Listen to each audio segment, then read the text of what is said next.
우리 아들, 저 넓은 바다 한가운데 둥둥 떠있는 마법의 성을 한번 상상해 볼래? 아무도 들어갈 수 없고 아주 먼 옛날 그 추웠던 빙하기에 딱 시간이 멈춰버린 비밀스러운 섬 말이야. 오늘 엄마가 들려줄 이야기는 꼭 동화 같지만 우리 지구에 진짜로, 실제로 있는 놀라운 장소에 대한 거란다. 자, 우리 같이 한번 떠나볼까? 만약에 말이야, 그 누구도 절대 들어갈 수 없는 비밀의 섬이 있다면 어떨 것 같아? 미얀마에서 한 300km 정도 뚝 떨어진 벵골만 바다 깊은 곳에 노스 센티넬이라는 섬이 있어. 여긴 정말 신기한 게 아주 날카롭고 뾰족한 산호초들이 마치 성벽처럼 섬을 둥글게 둘러싸고 있거든. 게다가 울창한 맹그로브 나무들이 굳게 닫힌 성문처럼 떡하니 버티고 서 있지. 외부 사람은 진짜 절대 들어갈 수 없는 자연이 스스로 짠 하고 만든 완벽한 요새인 셈이야. 이 섬 크기가 어느 정도냐면 그 복잡하고 사람 많은 뉴욕 맨해튼 알지? 딱 그만해. 그런데 맨해튼에는 무려 160만 명이나 살고 있잖아? 하지만 이 노스 센티넬 섬에는 놀라지 마. 다 합쳐도 200명이 채 안 되는 아주 적은 사람들만 살고 있대. 우리가 사는 이 아파트 한 동에 사는 사람 수보다도 적은 거지. 이렇게 넓은 곳에 왜 이렇게 적은 사람들만 살고 있는 걸까? 자, 그럼 첫 번째 이야기, 빙하기에 멈춰버린 시간 26,000년의 비밀을 한번 들춰볼까? 우와, 이 숫자 좀 봐봐. 26,000. 진짜 어마어마하지 않아? 과학자들이 엄마에게서만 물려받는 고유한 DNA를 쭉 추적해봤더니 세상에, 이 섬 사람들은 무려 26,000년 전부터 딱 이 자리에 살고 있었대. 이게 얼마나 옛날이냐면 그 옛날 이집트 피라미드가 지어지기도 아주 훨씬 전부터라는 거야. 상상하기도 힘들 만큼 까마득한 옛날이지. 그런데 어떻게 그 먼 옛날에 이 바다 한가운데 섬까지 걸어갔을까? 그건 말이지. 옛날 몹시 추웠던 빙하기에는 바닷물이 지금보다 훨씬 낮았어. 그래서 아시아 대륙에서 그냥 맨발로 쓱쓱 걸어서 건널 수가 있었거든. 그런데 빙하기가 끝나고 날씨가 따뜻해지면서 얼음이 녹으니까 수천 년에 걸쳐서 바닷물이 점점 차오른 거야. 결국 걸어왔던 그 길은 바닷속으로 꿀꺽 삼켜져 버리고 육지는 동떨어진 섬이 돼버렸지. 이 사람들은 그렇게 바다에 갇힌 채로 자신들만의 세상을 지키면서 살아오게 된 거란다. 이제 두 번째 이야기로 넘어가 볼 텐데 이건 좀 슬프고 아픈 첫 만남에 대한 거야. 불쑥 찾아온 손님들이 이 사람들에게 아주 큰 재앙이 돼버렸거든. 여기 기록된 시간들을 보면 참 마음 아픈 일투성이야. 1880년에 영국 군인들이 무장한 채로 막무가내로 들어와서 평화롭게 살던 가족을 강제로 납치해버렸어. 그리고 1967년에는 인도 정부 사람들이 허락도 없이 쑥 들어와서 이들의 소중한 도구들을 막 가져가 버렸지. 또 1974년엔 유명한 촬영팀이 찾아갔지만 섬 사람들은 극도로 겁에 질려서 화살을 쏘면서 방어할 수밖에 없었어. 밖에서 온 사람들은 전부 다 무섭고 나쁜 기억뿐이었던 거야. 이 1880년의 비극을 한번 섬 사람들 입장에서 생각해볼까? 난생 처음 보는 이상한 외계인 같은 사람들이 불쑥 나타나서는 우리 소중한 엄마 아빠를 잡아가 버린 거야. 게다가 더 슬픈 건 뭔지 알아? 이 섬 사람들은 밖에서 온 가벼운 감기 같은 병균에도 이겨낼 힘, 그러니까 면역력이 전혀 없었어. 그래서 억지로 끌려간 어른들은 그만 병에 걸려서 죽고 말았단다. 외부인들은 겨우 살아남은 4명의 아이들만 그들에게는 아무 쓸모도 없는 이상한 장난감이랑 같이 섬에 덩그러니 돌려보냈어. 남겨진 아이들이 얼마나 무섭고 슬펐겠니? 그치? 바로 이웃섬에 살던 그레이트 안다만족 사람들의 숫자가 어떻게 변했는지 보면 왜 이들이 그렇게 밖의 사람들을 무서워하게 됐는지 단번에 알 수 있어. 원래는 무려 5,000명이나 북적이며 살고 있었는데 낯선 외부인들을 만난 이후에 모르는 병에 걸리고 핍박을 받으면서 세상에 단 19명으로 줄어들고 말았대. 버스 한 대도 다 못 채울 숫자잖아. 사랑하는 가족이랑 이웃들이 눈앞에서 그렇게 훅 사라지는 걸 똑똑히 목격했던 거지. 정말 끔찍했겠지? 자, 분위기를 조금 바꿔서 세 번째 이야기, 놀라운 생존의 지혜야. 이 사람들이 그 긴 수만 년의 시간을 어떻게 버텨냈는지 그 똑똑한 비결을 한번 볼까? 우리 아들, 라이터나 성냥 없이 혹시 불 피워본 적 있어? 없지?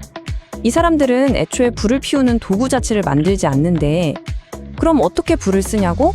바로 하늘을 가만히 보다가 콱쾅 하고 벼락이 쳐서 나무에 불이 붙잖아. 그럼 그 불씨를 아주 조심스럽게 가져와서 수만 년 동안 단 한 번도 꺼트리지 않고 세상에서 제일 소중한 보물처럼 지켜왔다는 거야. 진짜 놀랍지? 얼마나 지혜롭고 정성스러운지 몰라. 아, 여기서 엄마가 정말 흥미로운 이야기 하나 해줄게. 1981년에 이 섬 근처 산호초에 엄청나게 커다란 화물선이 고장나서 멈춰버린 적이 있었어. 이 섬 사람들은 뭐 현대 과학이나 철 만드는 법 같은 걸 배운 적이 한 번도 없잖아? 그런데도 그 거대한 배에서 강철을 척척 뜯어와서는 뜨거운 불에 달구고 돌로 탕탕 쳐서 화살촉이랑 쓸모있는 도구로 뚝딱 만들어냈대. 난생 처음 도는 이상한 재료를 자신들만의 방식으로 완벽하게 써먹은 거지. 너무 똑똑하지 않아? 이거 말고도 2004년에 아주 무시무시한 쓰나미가 몰려왔을 때 일화도 정말 대단해. 우리는 보통 위험할 때 스마트폰 재난 문자 띠링 울리면 그거 보고 대피하잖아. 근데 이 사람들은 스마트폰은커녕 일기예보도 없었지만 바다의 색깔이 변하는 거, 바람의 방향, 그리고 새들이 막 날아가는 모습만 딱 보고 아, 위험하다 하고 예측해서 미리 안전한 높은 곳으로 도망쳤대.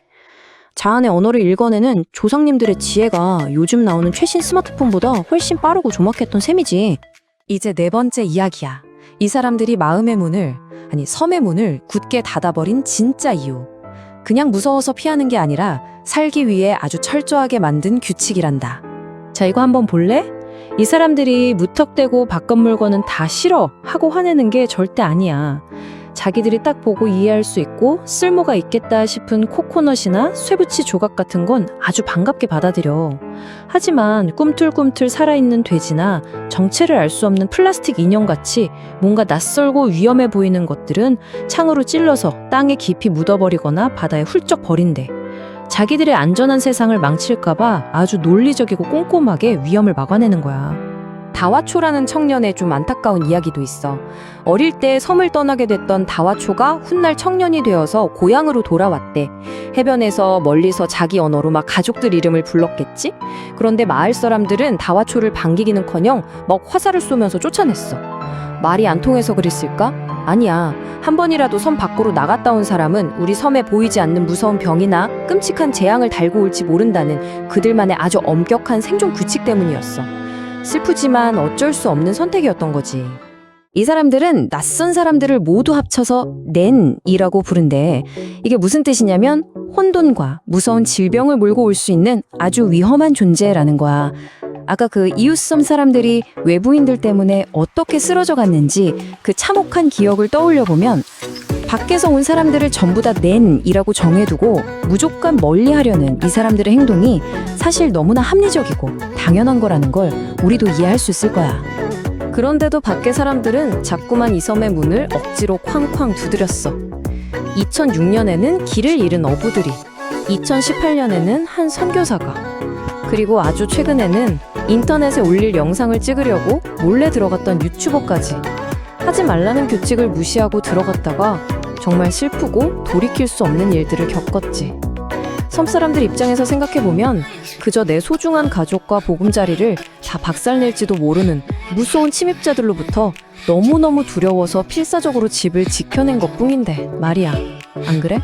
이 섬을 아주 오랫동안 멀리서 연구했던 학자 차토파디어나라는 분이 이렇게 말했어. 이 부족들의 모든 비극과 문제는 외부인과 만난 그 순간부터 시작되었습니다. 지금 그들에게 진정으로 필요한 건 그저 가만히 내버려 두는 것입니다.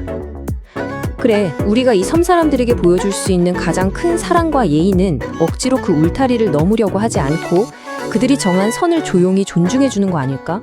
자, 오늘 엄마랑 이 놀랍기도 하고 한편으론 너무 슬픈 비밀투성이 마법의 섬 이야기를 쭉 나눠봤어.